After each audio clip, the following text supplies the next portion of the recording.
जय श्री साई। जय श्री गुरुदेव। पूज्य गुरु जी को याद करते हुए, उन्हें प्रणाम करते हुए, उनका आशीर्वाद लेते हुए, सच्चिदानंद साईनाथ को प्रणाम करते हुए, उनको याद करते हुए, उनका आशीर्वाद लेते हुए हम आज के इस सत्संग को आगे बढ़ाते हैं।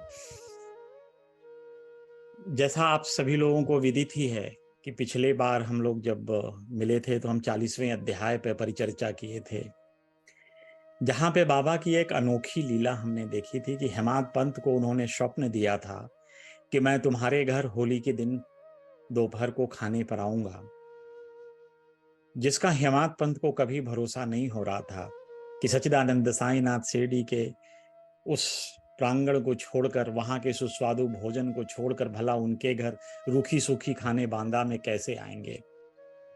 लेकिन सच्चिदानंद तो सदैव भक्तों के लिए ही जागृत रहते हैं, भक्तों के लिए ही, उनके लिए, उनकी सेवा, उनके कष्टों को दूर करना, उनके हृदय में एक अटूट विश्वास पैदा करना, यही तो सच्चिदानंद साईनाथ की विशेषता है।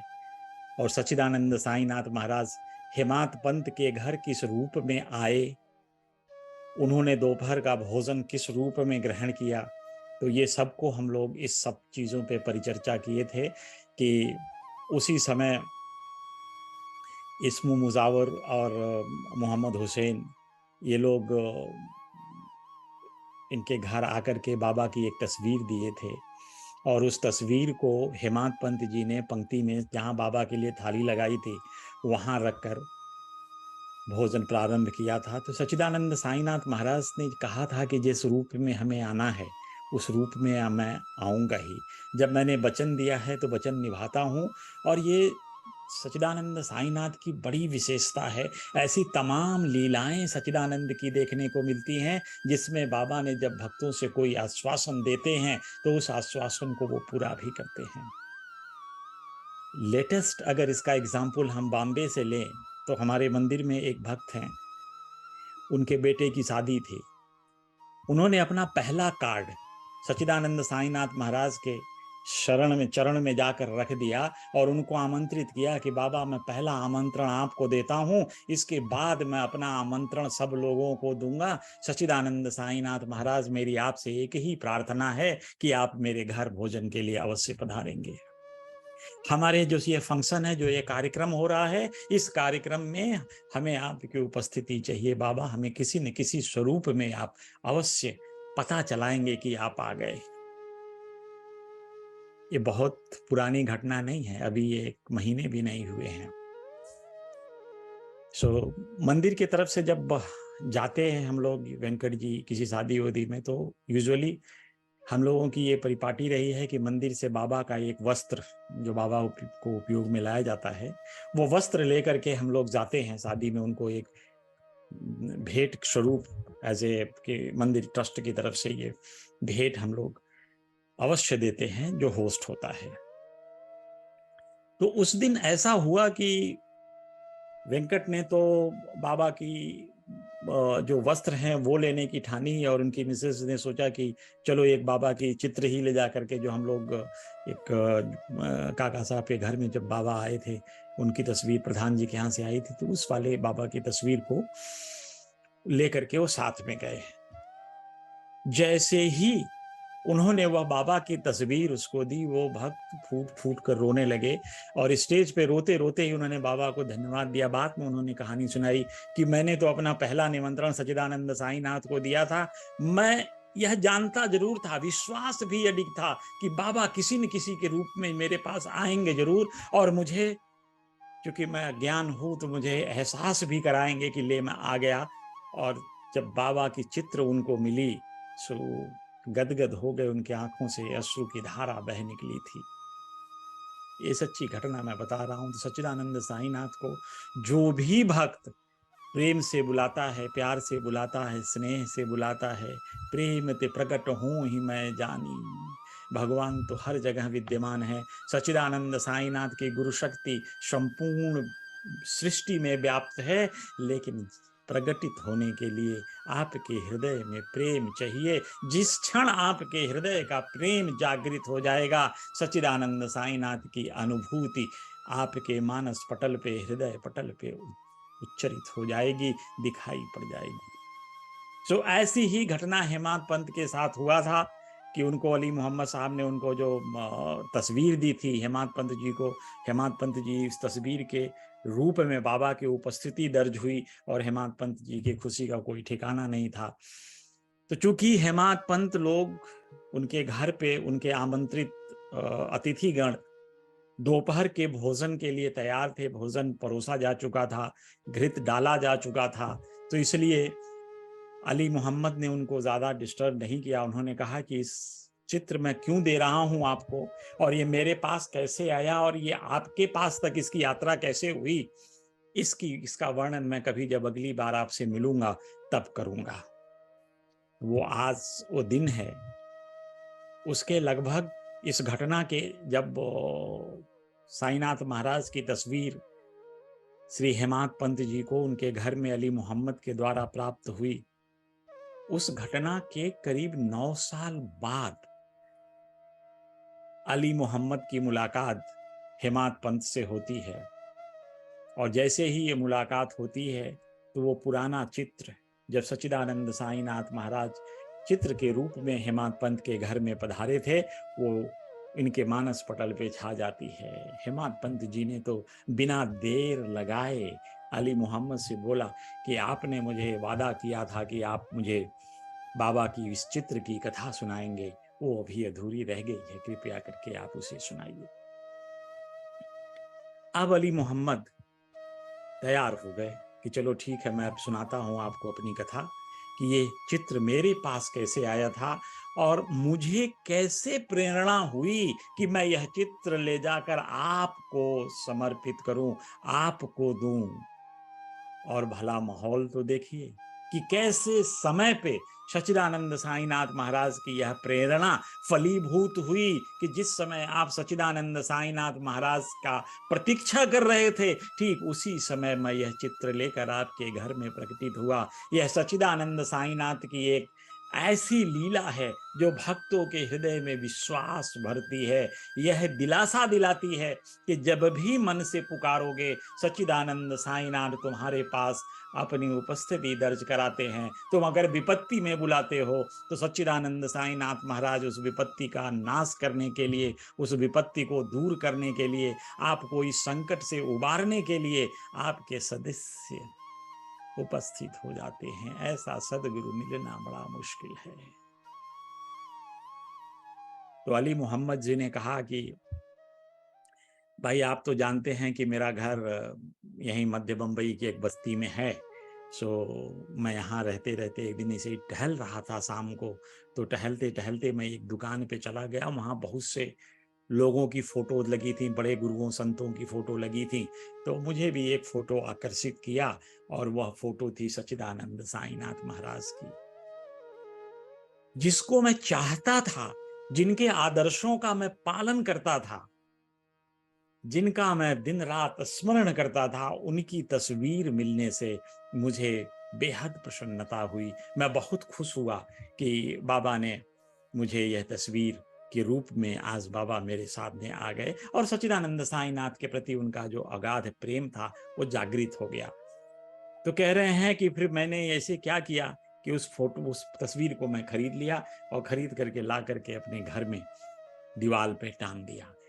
अब दीवार पर टांगने के बाद मैं नित्य प्रतिदिन उस तस्वीर की पूजा अर्चन करने लगा और पूजा अर्चन करते करते मेरा समय पार होता था। ऐसा कोई दिन नहीं होता था जब मैं सच्चिदानंद श्री साईनाथ की इस तस्वीर का पूजन नहीं करता था। सो कह रहे इसको लगाए काफी दिन हो गए थे और जिस दिन मैं आपको वह तस्वीर दी दोपहर को जाकर आपके घर में, उसके करीब 2-3 महीना पहले मैं अपने साले के घर चला गया था, क्योंकि मेरे पाँव में स्वेलिंग थी और मेरा सर्जरी हुआ था। सो इसलिए मुझे अब कोई देखभाल के लिए नहीं था, तो मैं अपने साले के पास चला गया और उसी के घर में रह के आराम करने लगा, ताकि मुझे डॉक्टर ने रेस्ट कहा था तो मैं रेस्ट लेने लगा, उसके घर पे रह रहा था। अब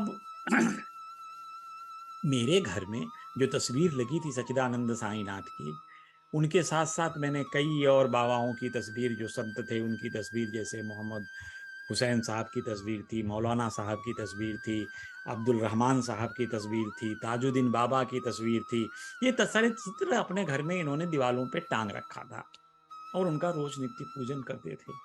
तो कह रहे थे कि जब मैं अपने साले के घर में था तो ऐसा मुझे प्रतीत हुआ कि हर चीज यहाँ चलायमान है और उसकी एक निश्चित परिणति, काल सुनिश्चित होता है, इसमें कोई संशय नहीं। क्योंकि ये अजीब हैं, ये चित्र हैं, लेकिन इनके इनके ऊपर भी काल आता है और इनको भी किस समय कहाँ रहना है, कैसे रहना है, यह भी सुनिश्चित होता है। तो कह रहे हैं कि आपको मैं एक कथा सुनाता हूँ इन चित्रों की, कि मेरे घर में जो साईनाथ की फोटो थी, ताजुद्दीन बाबा की थी, पीर मौलाना की थी, अब्दुल रहमान साहब की थी, ये सब कैसे इनका यहाँ इस घर से एक दिन इनको ले जाकर फेंकना पड़ा था, इनको विसर्जित करना पड़ा था, कैसे हुआ? क्योंकि मैं तो चाहता था कि मेरे घर में रहें, लेकिन कहते हैं ना, समय आने के बाद कुछ नहीं कर सकते, क्योंकि समय बड़ा बलवान है। और ऐसा दिन आया कि इनको मुझे विसर्जित करना पड़ा। इसका मतलब ये होता है कि जीव हो अजीव हो, इस सचराचर में जो भी है उसकी एक नियति होती है, और उस नियति और भाग्य के अनुसार ही उसका आवागमन लगा रहता है। चाहे वो तस्वीर हो, अजीव हो, जीव हो, उसके आवागमन की प्रक्रिया चालू रहती है। ये लोग भी, अजीव भी, आवागमन की प्रक्रिया से नहीं बचते। तो कह रहे हैं कि ऐसा कहानी मैं आपको सुना रहा हूँ। देखिए कि कुछ साल पहले मुझे मेरे एक दोस्त थे, मोहम्मद हुसैन थारी या टोपड़। सो उन्होंने मेरे एक संत थे जिनकी फोटो मैं अपने घर में लगा रखा था, संत बाबा अब्दुल रहमान, उनका एक चित्र दिया था। और यह चित्र मैंने अपने साले को, नूर मोहम्मद को दे दिया था, क्योंकि नूर मोहम्मद अब्दुल रहमान साहब का शिष्य था, उनका भक्त था, उनकी आराधना करता था, उनके सिखाए रास्ते पर चलने का प्रयास करता था। सो बहुत दिनों तक यह चित्र नूर ने अपने मेज पे रख रखी थी। ऐसा किए उसको करीब लगभग 8 साल बीत गए थे। मैं क्यों कहता हूं कि सबका काल सुनिश्चित होता है। तो इस चित्र का भी जब समय आया, तो एक दिन इसकी निगाह जब इस चित्र पर पड़ी, तो उसने कहा, अरे अरे अरे, ये तो मेरे गुरु, ये मेरे मास्टर की तस्वीर है। तो क्यों नहीं मैं इसकी एक अच्छी सी तस्वीर बनाकर, फोटो फ्रेमिंग कराकर इसको अपने घर में टांग लेता हूँ। उसको प्रेम उमड़ आया, और उसने इतना ही नहीं किया कि अपने घर में फ्रेमिंग करा के टांग लिया, उन्होंने अपने इष्ट मित्रों के घरों में भी इसको वितरित किया। इवन वो अली मोहम्मद के घर, मतलब अपने जीजाजी के घर भी एक तस्वीर दे दिया, तो अली मोहम्मद ने यही तस्वीर अपने दीवार पर टांग रखी थी। सो अब ये प्रक्रिया चल रही थी। चलते चलते एक दिन पता चला कि इनके गुरु अब्दुल रहमान जी का एक दरबार लगने वाला था बॉम्बे में, और दरबार लगा। तो जब गुरु आते हैं तो सबके मन तो ऐसे ही खिल जाते हैं। गुरु के दर्शन होना इतनी सामान्य सी चीज तो है नहीं, ये भाग्य उदय होता है तभी सदगुरुओं के दर्शन होते हैं। तो यही सोचकर नूर मोहम्मद को भी अपने मन में प्रसन्नता थी, तो उन्होंने सोचा कि चलो, मैंने अपने गुरु की तस्वीर फ्रेम कराई है, तो एक फ्रेम मैं चल के अपने गुरु को भी दे दूं। अब ये नूर के जो नूर मोहम्मद थे, ये लेकर के ये तस्वीर अपने गुरु के पास जाते हैं उनकी सभा में, और अपने सभा में जैसे ही संत अब्दुल रहमान साहब का ये चल रहा था, तो उन्होंने अब्दुल रहमान साहब को ये तस्वीर भेंट की। अब वो तस्वीर का मिलना था कि अब्दुल रहमान साहब बिल्कुल क्रोधित होकर उसको दौड़ा लिए मारने के लिए। जानते हैं क्यों? क्योंकि अब्दुल रहमान साहब उस परवरदिगार के शिष्य थे, उस परवरदिगार के लिए सेवा दे रहे थे, उस परवरदिगार के वचनों को, जो परवरदिगार का आदेश था, जो उनके नियम बनाए थे परवरदिगार ने और जो डायरेक्शन देना था, उन चीज़ों को जनता तक, अपने शिष्यों तक पहुंचा रहे थे अपने दरबार के माध्यम से। इस्लाम में मूर्ति पूजा नहीं होती है। इस्लाम में मूर्ति पूजा के वर्जित है, रादर यूं कहें, क्योंकि उनके ईश्वर ने, नबी ने सिखाया था कि खुदा के सिवाय कोई पूजने लायक ही नहीं है। इसलिए इस्लाम में एक ईश्वरवाद, एक ही अल्लाह, एक ही खुदा, सिर्फ उसी की इबादत होती है, उसी की पूजा होती है। दुनिया में कोई ऐसा नहीं है जो ईश्वर के समतुल्य है, जो खुदा के समतुल्य है। इसलिए दुनिया में किसी भी चीज़ की उपासना नहीं की जाती। इस्लाम में सिर्फ एक ईश्वर की उपासना की जाती है। लोग सिर्फ उसी एक ईश्वर को पूजा करते हैं, उसी की इबादत करते हैं। सो इसलिए तस्वीर तो इस्लाम में वर्जित थी। अब ये जब इनके संत अब्दुल रहमान जी ने ये देखा तो चढ़ पड़े, दौड़ते रहे। कहते हैं ना कि अल्लाह तो अपने फरिश्ते भेजा करता है और ये फरिश्ते उसी अल्लाह के अधीन होते हैं।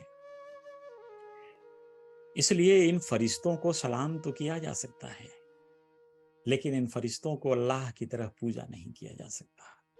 तो इसलिए यहाँ एक ईश्वरवाद, यानी एक अल्लाह, उसी की सत्ता को पूजा की जा। सिर्फ वही एक है इस सृष्टि में, ईश्वर के अलावा और कोई नहीं है इस दुनिया में।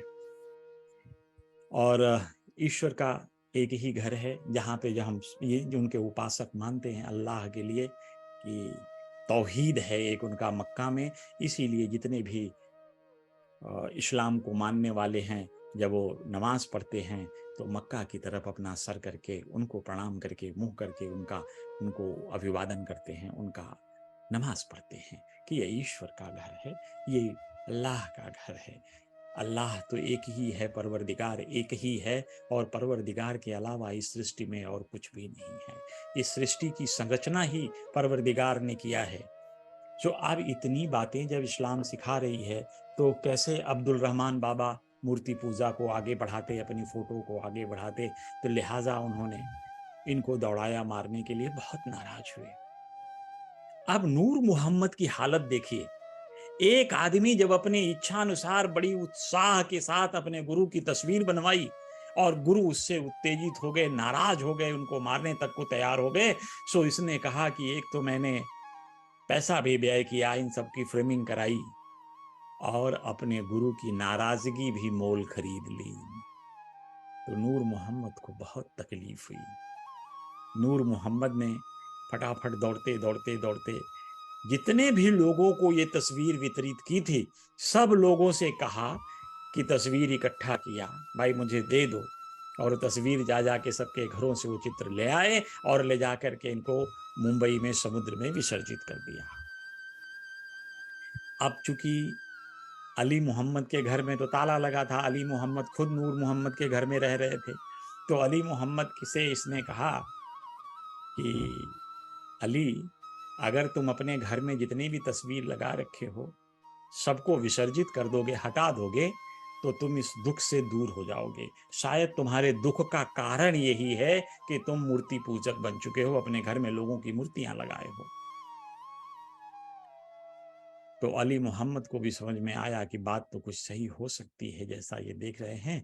तो उन्होंने भी अपने मैनेजर को बुलाया, और मेहता था, मैनेजर को बुला करके कहा कि भाई मेरे घर की ये चाबी लो, मेरे घर जाओ और मेरे घर में जितनी भी दीवार पे तस्वीरें टंगी हैं उन सब तस्वीरों को ले करके समुद्र में विसर्जित करके आ जाओ। ऐसे ही किया गया। मेहता जी जाकर के इनके घर से सारा तस्वीर विसर्जित करके चले आए। जब तस्वीर विसर्जित करके चले आए, इनको आके कंफर्म किया कि मैंने सारी तस्वीर विसर्जित कर दी। बड़ी प्रसन्नता हुई। इधर नूर मोहम्मद भी खुश हुआ कि चलो अब ये ठीक भी हो जाएगा। खैर इनको ऑपरेशन कराए हुए काफ़ी दिन हो गया था, तो ये ठीक भी हो रहे थे और संयोग से उस समय जल्दी से ठीक हो गए, तो ये अपने घर गए। जब घर जाते हैं तो देखते हैं कि इनकी दीवार के तार सारे तस्वीर तो दूर खत्म निकल चुके थे, लेकिन सच्चिदानंद साईनाथ की जो तस्वीर उन्होंने खरीदी थी वो यथावत दीवार पे लगी थी। अब इनके अली मोहम्मद के मन में बड़ी दुविधा हुई और आश्चर्य भी हो रहा था कि जब मेहता ने मुझे कंफर्म किया कि मैं सारे तस्वीरों का विसर्जन कर चुका हूं, तो यह तस्वीर भला कैसे दीवार पर रह गई। तो उनको डर लगने लगा कि मेरे हाल चाल पूछने के लिए अभी मेरा साला मेरे घर आएगा, और अगर दीवार पे यह तस्वीर लगी देख ली तो वह नाराज हो जाएगा, मुझसे झगड़े करने लगेगा और इसकी वहीं तोड़ देगा। तो इस डर से उन्होंने इस तस्वीर को किसी न किसी को देने का सोचने लगे। अब अली मोहम्मद सोच रहे थे तब तक इनके दिमाग में किसको संभाल कर रखने की इस तस्वीर को जिम्मेदारी दी जाए, क्योंकि यह उनके गुरु की तस्वीर थी, जिसको उनके आराध्य कह लो। उनके मन में सच्चिदानंद श्री साईनाथ बसते थे, जिनकी आराधना नित्य करते थे। तो इसलिए उन्होंने सोचा कि सच्चिदानंद साईनाथ की तस्वीर मैं ऐसे घर में किसी को नहीं दूंगा जो उनकी सेवा न कर सके, जो उनका ध्यान न कर सके। तो ऐसे उधेड़ बुन में पड़े हुए थे कि अब कैसे किसको दें। तो उनको उस समय दृष्टांत होता है, सच्चिदानंद साईनाथ महाराज कहते हैं कि तुम चले जाओ इस तस्वीर को लेकर इस्मू मुजावर के पास, और उनसे सलाह मशवरा करने के बाद इस तस्वीर को जहां वो कहें वहां जाकर दे आना। अब यह दृष्टांत पा करके अली मोहम्मद बड़े प्रसन्न हुए और तुरंत इसमें मुजावर के घर गए, और इसमें मुजावर के पास उन्होंने जाकर के उनसे सारी घटना का वर्णन किया। जब सारी घटना का वर्णन किया तो इसमें मुजावर को लगने लगा कि ये तस्वीर सही में किसको दी जाए। तो ये तस्वीर देने के लिए फिर उन्होंने निर्णय लिया कि सच्चिदानंद साईनाथ की इस तस्वीर को संभालने की जिम्मेदारी हम लोग हेमाद पंत को दे देना चाहिए। तो यही सोचकर कि हेमाद पंत ही इसके सुपात्र हैं, सच्चे पात्र हैं, जो इस तस्वीर की देखभाल कर सकते हैं, इसलिए हम लोग यह तस्वीर लेकर तुरंत ही आपके घर की तरफ चल लिए। और आप तो यह जानते हैं कि उसी समय आप बाबा की प्रतीक्षा कर रहे थे। तो इससे यह विदित होता है कि बाबा कितने त्रिकाल ज्ञानी हैं, त्रिकालदर्शी हैं, क्योंकि सच्चिदानंद साईनाथ ने दो दो लीलाएं करी। एक लीला मुझे दिखाने के लिए किया, एक लीला आपको दिखाने के लिए किया। मुझे भी मेरे दृष्टांत में आकर के उन्होंने कहा कि ऐसी ऐसी स्थिति है। लीला थी कि मेरे दीवार से जब मेहता ने सारी तस्वीरें हटा दी तो मैं इसको समझ नहीं पा रहा था कि ये तस्वीर कैसे रह गई। क्या तस्वीर तस्वीर ही थी या सच्चिदानंद साईनाथ थे? ऐसा सोचकर मैं भी उधेड़-बुन में था। तो उस लीला को सच्चिदानंद साईनाथ ने मुझे दिखाया, और एक लीला आपको दिखाया कि उन्होंने आपको वचन दिया था कि मैं होली के दिन आपके घर खाने पर आऊंगा, और सच्चिदानंद साईनाथ महाराज तस्वीर के रूप में आपके घर पधार कर आपको दिया वचन निभा लिया। सो बाबा कितने त्रिकालदर्शी हैं, इन लीलाओं से खुद जितने भी श्रोता सुन रहे हों सब समझ सकते हैं कि बाबा सर्वकालिक त्रिकालदर्शी थे, हर जगह विद्यमान हैं, हर के हृदय में विद्यमान है। बस सिर्फ जैसे वो दर्पण में हम लोग चेहरा देखते हैं ना, तो कई कई बार अपना चेहरा दर्पण में मिरर में ठीक ठीक नहीं दिखता। रीजन ये होता है कि मिरर पे डस्ट होती है। जब वो डस्ट दर्पण से हटा देंगे, आप उस धूल को दर्पण से हटा देंगे, तो आपका तस्वीर स्पष्ट दिखने लगता है। ऐसे ही हृदय में सच्चिदानंद साईनाथ तो बसे हैं, लेकिन उस पे अज्ञानता का एक परत लगा हुआ है। जब तक यह परत नहीं हटेगी, जब तक यह अज्ञानता नहीं हटेगी, तब तक सच्चिदानंद साईनाथ के दर्शन सुलभ नहीं होंगे। तो इसलिए सबसे बड़ी आवश्यकता इस बात की है कि हमें अपने हृदय पे पड़ी अज्ञानता की इस परत को दूर करना है, और ये सामान्य रूप से दूर हो जाती है। सबसे सरल उपाय है सच्चिदानंद साईनाथ महाराज या जिस भी गुरु की आप उपासना करते हो, उस गुरु की उपासना सच्चे मन से करो, दूसरों की सहायता करो, जो गुरुओं का उपदेश होता है उनका पालन करो। और धीरे धीरे अगर ऐसा करने लगेंगे तो आपका मन शुद्ध होता जाएगा। जैसे जैसे मन में शुद्धता आती जाएगी, जो मन का दर्पण है उस पे लगी धूल अज्ञानता रूपी धीरे धीरे छटने लगेगी, और आपका हृदय निर्मल होता जाएगा। और निर्मल होकर के उसमें आप अपने सच्चिदानंद की, अपने गुरु की, अपने इष्ट का दर्शन करने में सक्षम होंगे। सो इस लीला से यह ज्ञात होता है कि सच्चिदानंद साईनाथ महाराज जिस भी भक्त के साथ, जिस भी से मैं अपने उपासक के साथ, उनको कोई भी उपासक जब भी अपने दिल से बुलाता है, पुकारता है, तो बाबा उसके दुख को दूर करके उसे सुख प्रदान करते हैं, स्नेह रखते हैं जिन भक्तों पे। तो ये कहते हैं ना कि जिस प्रकार से भक्त भगवान को भजता है ना, भगवान भी उसको, भक्त को उसी तरह से भजते हैं। यो माम पश्यति सर्वत्र सर्वं च मयि पश्यति तस्याहं न प्रणश्यामि स च मेव न प्रणश्यति। यानी जो भक्त मेरा है, सर्वत्र मुझे देखता है और मुझ में ही सब कुछ देखता है, ऐसे भक्तों को मेरी तस्वीर कभी ओझल नहीं होती, ना उसके लिए मैं ओझल होता, ना उस मेरे लिए वो ओझल होता है। तस्माहं न प्रणश्यामि। तो भगवान श्री कृष्ण ने गीता में आश्वासन दिया है। सो बस यही चीज है कि भगवान के दिखाए रास्तों पे चल के उनमें विश्वास जगाना, अपने अंदर विश्वास। यही तो सच्चिदानंद साईनाथ की दो सीख थी, श्रद्धा और सबूरी।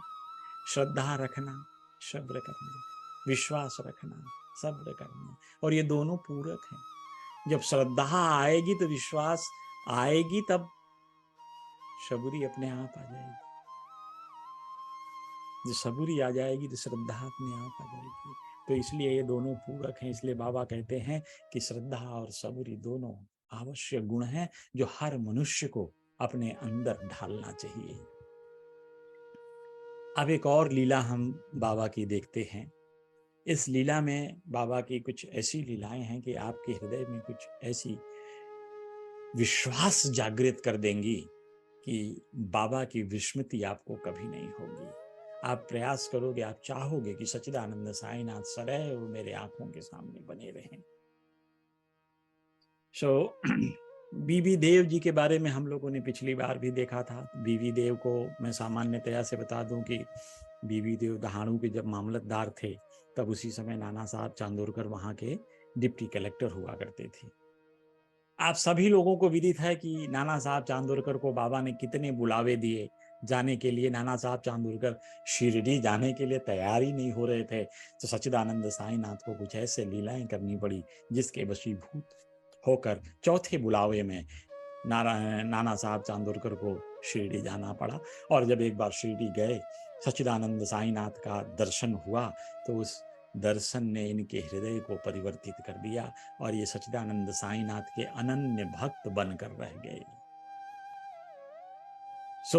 उसी समय बाला साहब जब बीवी देव साहब थे, और बीवी देव साहब के साथ ये डिप्टी कलेक्टर थे, तो इनके भाई ने एक बार बीवी देव को चिट्ठी लिखकर बोला कि अरे, नाना सच्चिदानंद साईनाथ का बड़ा परम भक्त है और उनकी लीलाएं हर समय सुनाया करता था, तुम उसके पास बैठ करके बाबा की लीलाएं सुनना।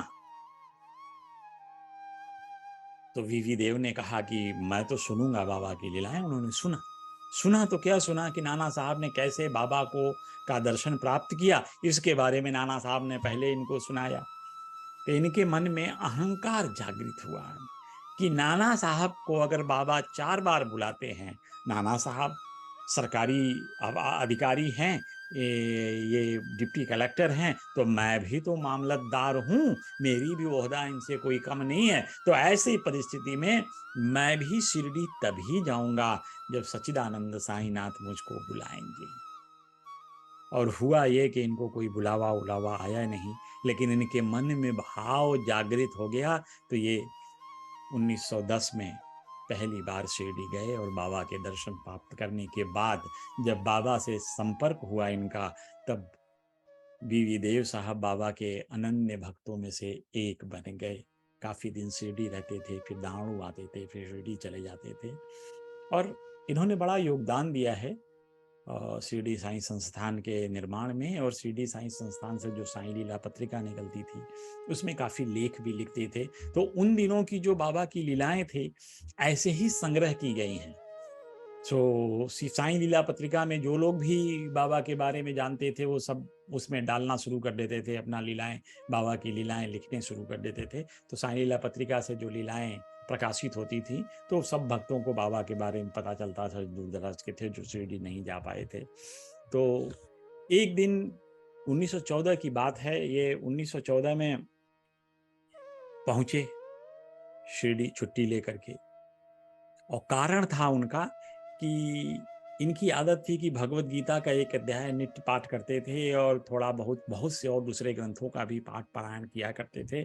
आप सब जानते हैं कि शिरडी में बाबा के जो भी अनन्य भक्त हों, चाहे काका साहब दीक्षित हों, चाहे नाना साहब चांदोरकर हों, चाहे श्यामा क्यों न हो, सब लोग किसी न किसी धर्म ग्रंथ का पारायण किया करते थे। चाहे एकनाथी रामायण हो, चाहे भावार्थ रामायण हो, चाहे गीता हो, ज्ञानेश्वरी हो, बाबा सबके लिए कुछ न कुछ अलग अलग ग्रंथ सुझाव देते थे और वो व्यक्ति उस ग्रंथ को पढ़ पाता था और बाबा के आशीर्वाद से उसके मर्म को समझ पाता था। लेकिन इनके साथ ऐसा हुआ, बीबी देव साहब के साथ, कि जब भी ये ज्ञानेश्वरी का पाठ करते थे तो कोई न कोई अड़चन आ जाता था। इनके मन में तमाम तरह के विचार जो नहीं आने चाहिए थे वो आने लगे, और परिणाम क्या होता था कि यह ज्ञानेश्वरी का 2-4 ओवी भी नहीं पढ़ पाते थे, बहुत परेशान हुए। तो इन्होंने क्या किया था कि वही 1914 में 3 महीने की छुट्टी लेकर के ये शिरडी पधारे, और फिर वहाँ से वो पौड़ चले गए। पौड़ जाके फिर उन्होंने इसको ज्ञानेश्वरी को पढ़ना चाहा, पर पढ़ने में उनका मन लगा नहीं। सो कई तरह के कलुषित विचार इनके हृदय में आने लगी। बड़ा परेशान हो जाते थे कि ये आखिर ऐसे गंदे विचार मेरे समय जब मैं ज्ञानेश्वरी पढ़ता हूँ तो ही क्यों आते हैं। तो ऐसा सोच करके उनको लगा कि अब मैं क्या करूं, तो बाबा को प्रार्थना करने लगे, सच्चिदानंद साईनाथ जब कृपा करके मुझे ये पढ़ा देंगे तभी मैं अब इसकी श्री गणेश करूंगा। अब उनके बिना आशीर्वाद के मैं लगता नहीं कि सक्षम हो पाऊंगा ज्ञानेश्वरी पढ़ने में। तो इसलिए वो 1914 में शिरडी पधारे थे, और जब शिरडी सकुटुंब पधारे तो उन्होंने जोग जी से सारी व्यथा बताई कि देखिए ऐसी ऐसी स्थिति है, मैं ज्ञानेश्वरी नहीं पढ़ सकता। तो शिरडी में उस समय एक ऐसा परिपाटी चलता था कि जिसको भी जो ग्रंथ पढ़ना होता था उसकी एक प्रति खरीदता था और सच्चिदानंद साईनाथ महाराज के हाथ में देकर, उनका कर स्पर्श कराकर, उनका आशीर्वाद लेकर उसे अपने पूजा गृह में रखकर उसका नित्य पठन किया करता था। ऐसी परिपाटी थी। तो इसीलिए जोग साहब ने इनसे कहा कि ऐसा करो कि ज्ञानेश्वरी की एक प्रति खरीद लो और लेकर के सच्चिदानंद साईनाथ के हाथ में दे दो, उनके कर कमलों से स्पर्श करा लो, और उसे जब बाबा लौटा देंगे तब उसका पठन प्रारंभ कर देना और बाबा का आशीर्वाद मिल जाएगा। तो उस आशीर्वाद से तुम पढ़ सकने में समर्थ होगे, इसमें कोई संशय नहीं।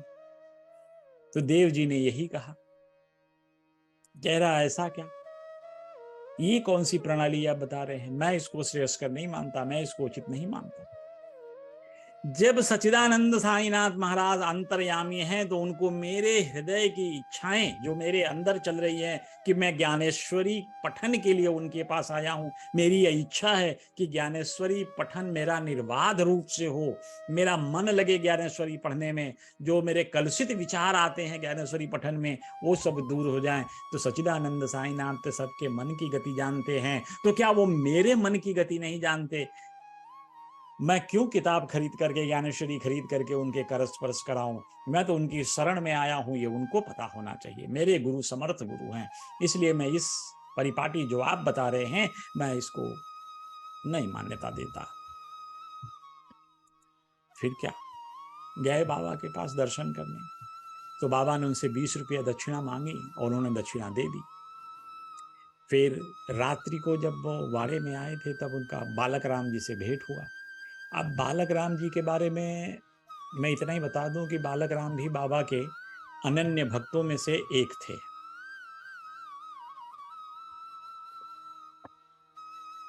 बालक राम जी यहीं बॉम्बे के रहने वाले थे, बांद्रा के। जब उनकी पत्नी का देहावसान हो गया तो उनका मन बड़ा विक्षिप्त रहने लगा, बड़ा दुखी रहने लगे। तो ऐसी स्थिति में उन्होंने सारा घर बार अपना बच्चे को दे करके शिरडी चले गए और बाबा के पास जाकर के उन्होंने उनसे कहा कि बाबा मेरा मन बड़ा अशांत है। तो बाबा ने उनको 12 रुपए दिए और कहे ये लो और तुम मच्छिंद्रगढ़ चले जाओ। बालक राम को अच्छा नहीं लगा।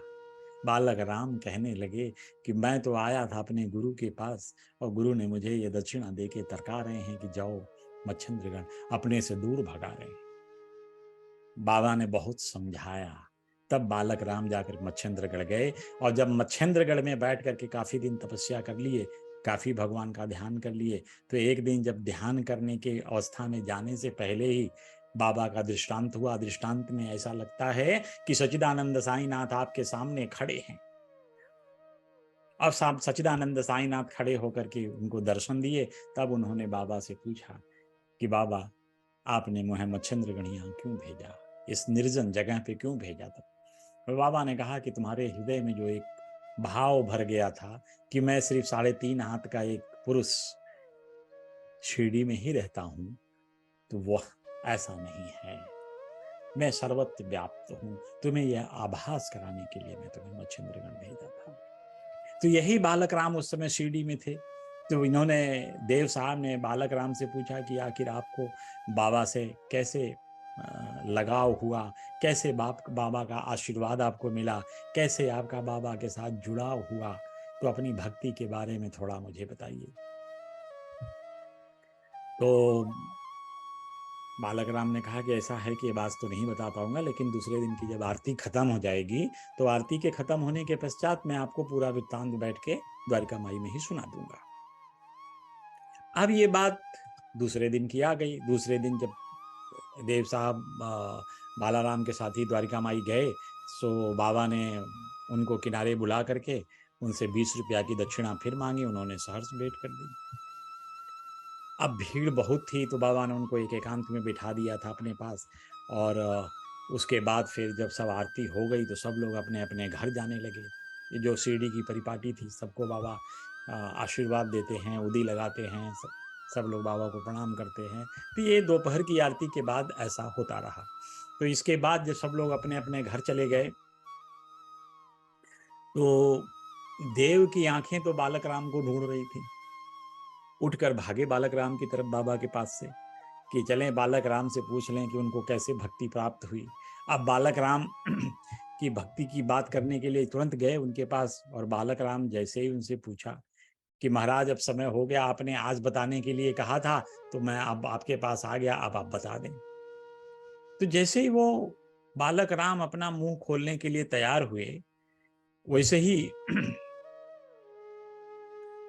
तो एक भक्त आकर के बाला बीबी देव साहब को बोला कि बाबा आपको बुला रहे हैं।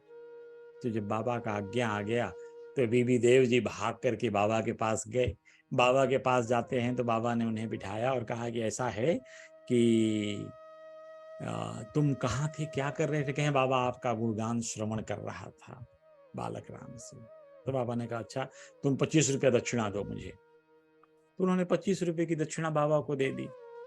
और बाबा फिर गए अपने आसन पे बैठ गए। और आसन पे बैठने के बाद अब बाबा की लीला शुरू हुई।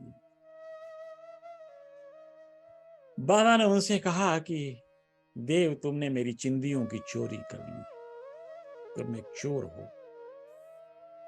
तो वीवी देव को बड़ा आश्चर्य हुआ कि अभी तो बाबा के साथ सब कुछ नॉर्मल था, मैं तो कभी चोरी नहीं करूंगा, और चोरी करना भी हुआ तो सिर्फ चिंदियों की चोरी। बाबा ऐसा आरोप मेरे ऊपर क्यों लगा रहे हैं? लेकिन बाबा हैं कि मानने वाले कहाँ। उन्होंने कहा नहीं, तुमने ही मेरी चिंदियां चुराई है, तुम ढूंढो, इसी द्वारिका माई में कहीं छुपाए होगे, तुम ढूंढ कर आओ।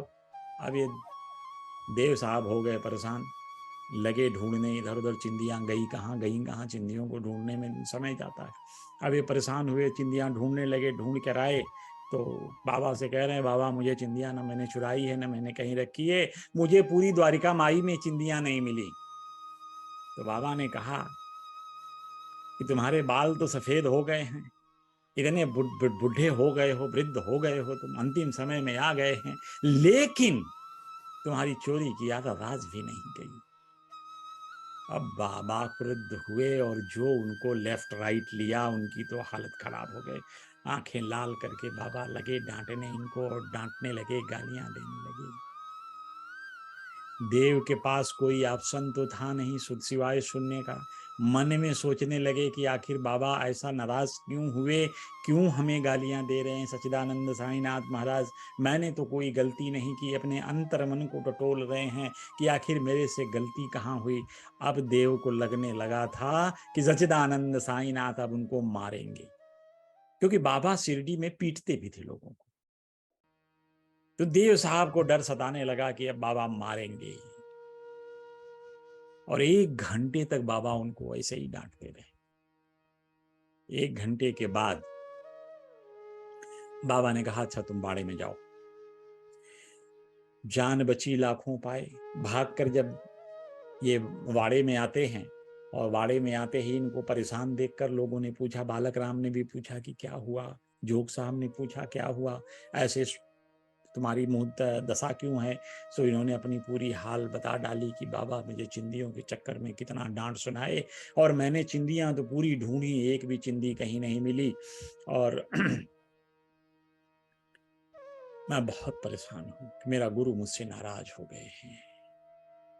तो अब बालक राम की भी समझ में नहीं आया कि बाबा आखिर इनको क्यों डांटे, चिंदियों की चोरी का इल्जाम क्यों लगाया। और देव के तो बिल्कुल ही समझ में नहीं आ रहा था कि ये चिंदियों की चोरी का मामला क्या है। खैर, बाबा का ध्यान करते रहे, उनका नाम स्मरण करते रहे, हृदय में सोचते रहे, दुखी थे। फिर शाम का समय आया तो बाबा ने देव को सब लोगों के साथ द्वारिका माई में आने के लिए कहा कि भाई सब लोगों के साथ तुम द्वारिका माई में आ जाओ। जैसे ही ये द्वारिका माई में आया तो बाबा ने कहा कि मैं दोपहर को थोड़ा ज्यादा ही डांट दिया था, इस वृद्ध को पीड़ा पहुंची होगी, पर इन्होंने चोरी की है ये स्वीकार नहीं कर रहे हैं, इसलिए इनको बहुत डांट लगी है, इसलिए मेरी वचनों से इनको पीड़ा जरूर हुई होगी। बाबा ने इनसे कहा कि अच्छा 12 रुपए की दक्षिणा दो। तो उस पार उनके पास तुरंत 12 रुपए तो नहीं थे। उन्होंने लोगों से मांग करके, एकत्र करके उन्हें 12 रुपए की दक्षिणा दे करके और नमस्कार किया। नमस्कार करने के बाद बाबा ने उनसे पूछा, अच्छा देव तुम बताओ आजकल क्या कर रहे हो। देव तो परेशान बाबा के इस मधुर वचन को सुन करके बेहुल हो गए, हृदय रो भर गया, गला उठाया, बोलने लगे बाबा मैं कुछ नहीं कर रहा हूं। तो बाबा ने कहा जब कुछ नहीं कर रहे हो तो एक काम करो, प्रतिदिन तुम ज्ञानेश्वरी की पोथी लेकर के उसका पाठ किया करो। जाओ बाड़े में बैठकर क्रमशः नित्य पाठ करो, और जो कुछ भी तुम पढ़ते हो उसका अर्थ दूसरों को प्रेम और भक्ति पूर्वक समझाओ। इतना क्या सुनना था। अरे मूर्ख, मैं तो तुम्हें सुनहरा सेला देना चाहता था, दुपट्टा जिसको कहते हैं देना चाहता था। तुम दूसरों के समीप जाकर के, तुम दूसरों से जाकर के चिंदियों की आशा क्यों करते हो। जो इन्होंने बालक राम से बाबा के बारे में पूछने का प्रयास किया था, वह बाबा समझे को के लिए चिंदी चोरी थी कि तुम दूसरों से क्यों पूछते हो, जब मेरे पास सुनहरा सेला है देने के लिए तो तुम चिंदियां क्यों इकट्ठा कर रहे हो, तुम क्यों नहीं सुनहरा सेला ले लेते। क्योंकि उनके हृदय में फिर यह बात आई कि सच्चिदानंद साईनाथ महाराज के हृदय में यह बात जो मेरे हृदय में थी इन तक पहुंच गई है कि मैं ज्ञानेश्वरी का पठन नहीं कर पाता हूं। क्योंकि मैंने आकर जोग को पूछा था, मैं आया तो था सच्चिदानंद साईनाथ महाराज से पूछने, पर मैं लोगों से पूछने लगा तो बाबा इसको ही चिंदी चोरी कहते हैं। और उन्होंने कहा कि जब तुम मेरे पास आए थे तो मैं तो तुम्हें सेला लेकर तैयार था देने के लिए, सुनहरा दुपट्टा देने के लिए तैयार था, तुम दूसरों से चिंदियां क्यों जो उठाने लगे। तो उन्होंने कहा कि अब मेरी इच्छित वस्तु तो मुझे प्राप्त हो गई, क्योंकि मैं शिरडी इसलिए आया हूं कि मुझे ज्ञानेश्वरी के पठन में आने वाला व्यवधान चला जाए। अब श्री सच्चिदानंद साईनाथ महाराज की कृपा प्राप्त हो गई, उनका आशीर्वाद मिल गया, तो मैं अब यह ज्ञानेश्वरी पठन में सक्षम होऊंगा। ये उनके हृदय में एक विश्वास जगा। और देखिए यहां बाबा ने कहा उनसे कि तुम इसको पढ़ो और इसका अर्थ दूसरों को समझाओ। ये सच्चिदानंद साईनाथ महाराज का आदेश था। यह आदेश हम लोगों को भी एक समय की याद दिलाता है कि शायद 2007 रहा होगा, इलाहाबाद में कुंभ लगा था। वहाँ सब लोग गए थे, अनिल बाबू थे और हमारी पूरी टीम थी यहाँ से, जानी साहब तब थे, तो जानी साहब भी गए थे, सब लोग मिल करके, डॉक्टर रेड्डी, सब लोग वहाँ पे इकट्ठा हुए थे। बहुत बड़ा कैंप था, कुंभ लगा था। उसमें जहाँ जहाँ कुंभ लगता है वहाँ सच्चिदानंद साईनाथ गुरु जी की तरफ से एक सच्चिदानंद साईनाथ का एक पंडाल बनता है, वहाँ सब लोग बारी बारी से जाते हैं, सेवा देते हैं। तो उसमें गुरुजी ने एक शब्द पूछा, एक सेंटेंस पूछा हम लोगों से, एक प्रश्न था उनका कि तुम अपने गुरु के बारे में कितना जानते हो। ये बहुत बड़ा प्रश्न था हम लोगों के लिए, क्योंकि हम लोग गुरुजी से जुड़े जरूर थे, साईं बाबा से जुड़े जरूर थे, लेकिन हम में से कोई ऐसा नहीं था जो सच्चिदानंद साईनाथ की लीलाओं से वाकिफ था। तो गुरुजी ने कहा कि जा करके तुम लोग सचरित्र का एक अध्याय रोज पारायण करके दूसरों को समझाओ। हम लोग जब बॉम्बे वापस आए तो इसी काका साहब दीक्षित के जहाज के घर पे जहाज मंदिर खड़ी है, उसके एक कमरे में हम लोग बैठ करके 4-5 लोग होते थे। यह मनन हुआ, निश्चय हुआ कि हर दिन एक आदमी हर गुरुवार को बारी बारी से श्री साईं सचरित्र का एक अध्याय पढ़कर आएगा और सबको समझाएगा। यही गुरु जी की आज्ञा थी। तो सबने ये जिम्मेदारी पहली दे दी मुझको कि पहले गुरुवार को आप कहिए, उसके बाद। तो मैं बड़ा कोशिश करके पहला अध्याय बड़े ध्यान से पढ़ा, 4 बार 5 बार पढ़ा कि लीलाएं याद हो जाएं पहले अध्याय की, और जा करके फिर मैं अपने 4-5 लोगों को, अनिल भाऊ भी थे, इस कथा को सुनाया। और उस दिन का कथा सुनाना बाद में ये हुआ कि अब कोई दूसरा नहीं पढ़ेगा, ये आपकी जिम्मेदारी है कि अब साईं सचरित्र पढ़ें और सबको पढ़ाएं। वो दिन था आज तक, वो गुरु का आदेश, गुरु की कृपा, निरंतर यह सचरित्र का पारायण हर गुरुवार को चल रहा है। आज तक मैं इसे गर्व तो नहीं होना चाहिए, लेकिन गुरु पे इतना भरोसा होता है कि जब गुरु के श्रीमुख से एक बार निकलता है और आदमी उसे मन पूर्वक ग्रहण कर लेता है, तो निश्चय जानो उस कार्य को करने में कोई भी बाधा कभी नहीं आनी, कोई बाधा नहीं आनी। इसीलिए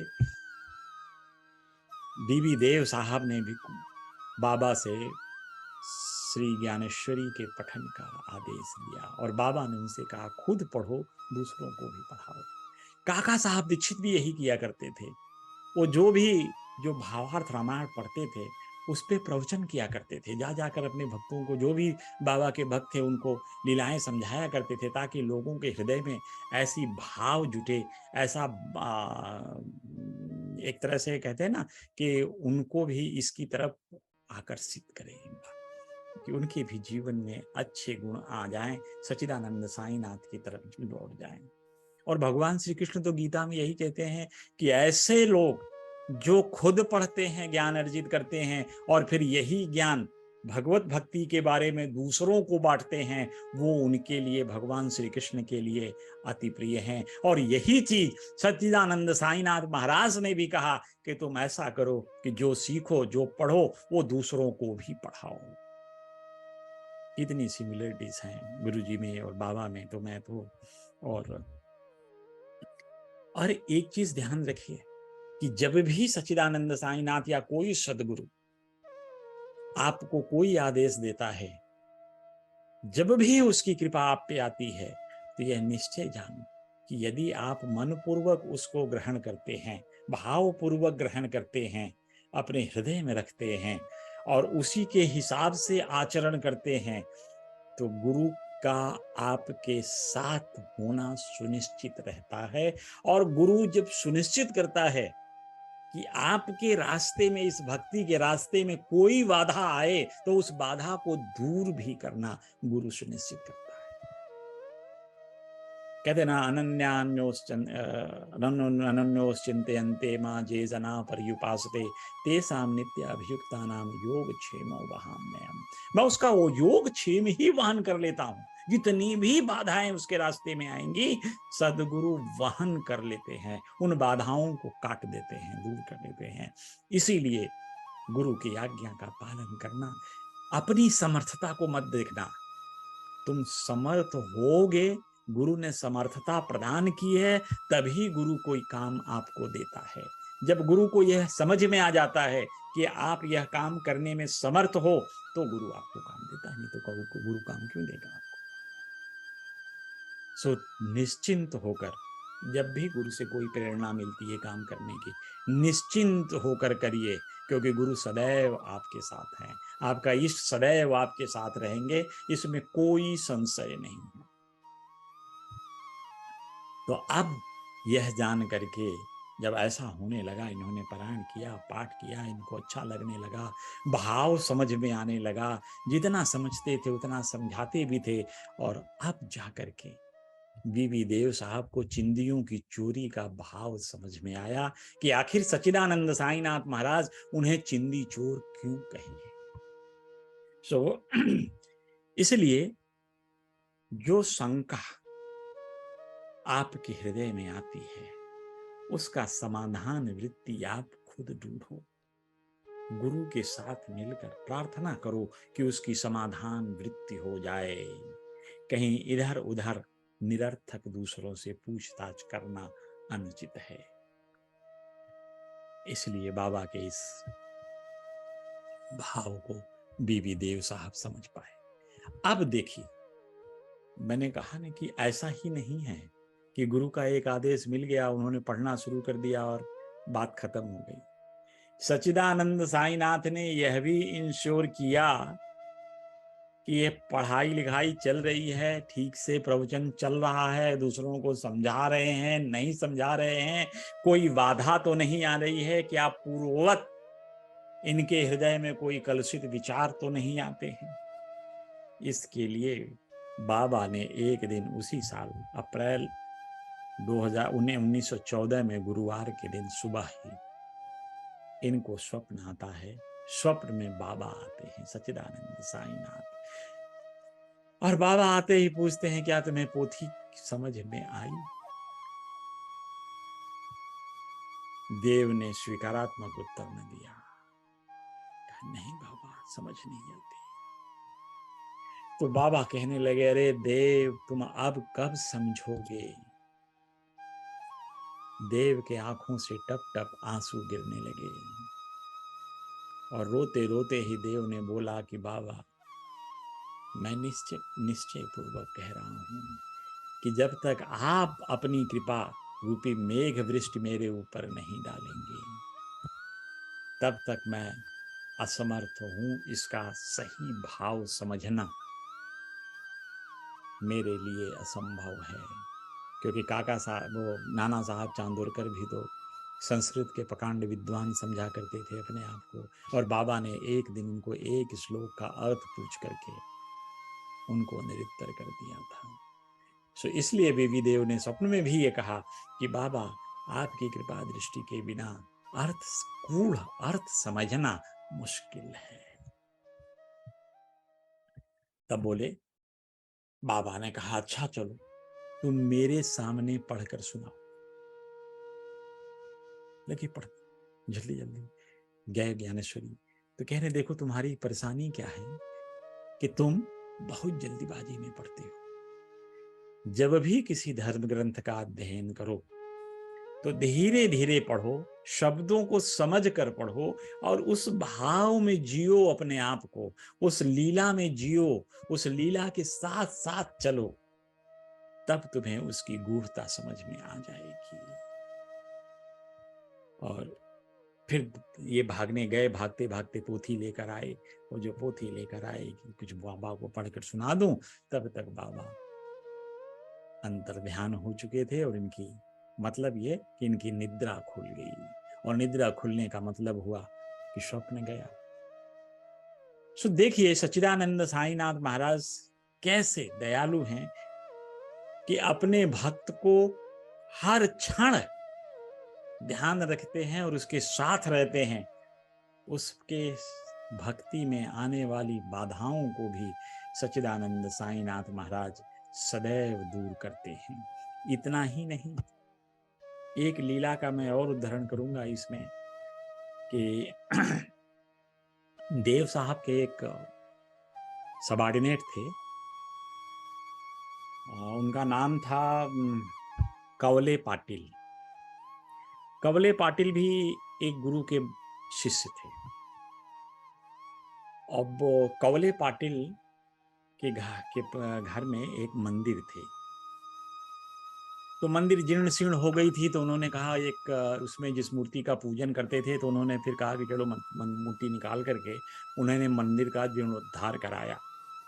जीर्णोद्धार कराने के समय उनके गुरु ने उनसे कहा कि तुम इसमें इन देवताओं की जिनकी भी मूर्तियां हैं इनको स्थापित मत करो, जो पुरानी हैं, तुम वाणी से नई मूर्तियां ले आओ और उन नई मूर्तियों को प्रतिस्थापित करो। तो उनके समझ में आया, ठीक है, लेकिन मूर्तियां महंगी थी तो वो थोड़ा सोच समझ में पड़ गए थे।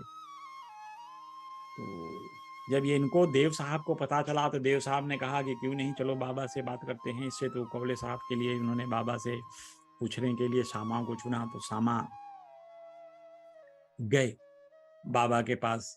बाबा के पास जाकर के बोलते हैं कि बाबा, ये कवले साहब कह रहे हैं कि नई मूर्तियों को स्थापित करना चाहिए मंदिर में या फिर पुरानी मूर्तियों को स्थापित करें। इनकी इच्छा, इनका गुरु कह रहा है कि नई मूर्तियां लाकर स्थापित करो। तो बाबा ने कहा कि भाई हमारे हिसाब से तो इनको पुरानी मूर्तियां ही स्थापित करनी चाहिए। तो सामा कह रहे हैं क्यों? कह रहे यार तुम्हें क्यों क्यों क्यों पूछ रहे हो, तुम्हें करनी है तो करो। नई मूर्तियां अगर स्थापित करनी है तो तुम ऐसा करो कि मूर्तियों के हाथ पैर तोड़ दो, फिर उनको स्थापित कर दो इस मंदिर में। श्यामा को समझ नहीं आया, ये और भी विचित्र हो गए। कह रहे सामा, जब तुम समझते नहीं हो तो तुमको मैं बताऊं, मेरा एक भक्त पहले मुझसे एक गाय खरीदने के लिए कहा। तो मैंने कहा कि भाई तुम गाय खरीदना चाहते हो, अगर गाय अपने घर में लाओगे तो उचित नहीं होगा। लेकिन उसने नहीं माना, उसी गाय को खरीद कर ले आया और जैसे ही गाय लाया घर में, महामारी फैल गई, बहुत लोग मर गए। तो श्यामा को खटका कि कहीं ऐसी तो नहीं कि ये जब नई मूर्तियां आएंगी तो यहां भी ऐसे ही भी महामारी फैलेगी। खैर, ये भक्त अपने गुरु को ज्यादा मानता था, कावड़े जी। इन्होंने अपने गुरु के ही हिसाब से नई मूर्तियां वाणी से बनवाने के लिए मंगवा लिया और वाणी से जैसे ही मूर्तियां स्थापित नहीं हुई, लेकिन मूर्तियां जैसे ही इनके घर आई मंदिर में स्थापना के लिए, इनके यहाँ भी महामारी फैल गई, प्लेग फैल गया। अब इसके लिए कावड़े जी बड़ा परेशान अपने गुरु को ढूंढे, करे महाराज सब बीमार हो रहे हैं गांव में सबके सब, और ऐसी परिस्थिति हुई। तो गुरु ने कहा कि नहीं, इसके लिए मुझे उपाय करना होगा और तुम्हें थोड़ा और पैसे खर्च करना पड़ेगा। तो इनको गुरु का भाव समझ में आ गया कि ये गुरु तो गुरु घंटाल निकला, क्योंकि ये पैसे के चक्कर में पड़ा था, वाणी से मूर्तियां इनके देख रेख में बन रही थी। सो इसलिए तब उनको कावड़े को समझ में आया, फिर उन्होंने नई मूर्तियों को वहीं छोड़ दिया और पुरानी मूर्तियों को मंदिरों में स्थापित कर दिया, और स्थापना के तुरंत बाद गांव से महामारी खत्म हो गई। तो सच्चिदानंद साईनाथ महाराज ऐसे सर्वकालिक, सब जानने वाले, हर जगह विद्यमान रहने वाले, हर घटनाओं से, दुर्घटनाओं से अपने भक्तों की रक्षा करने वाले सच्चिदानंद साईनाथ महाराज, ऐसे गुरु को प्राप्त करके भला कौन गौरवान्वित नहीं महसूस करेगा।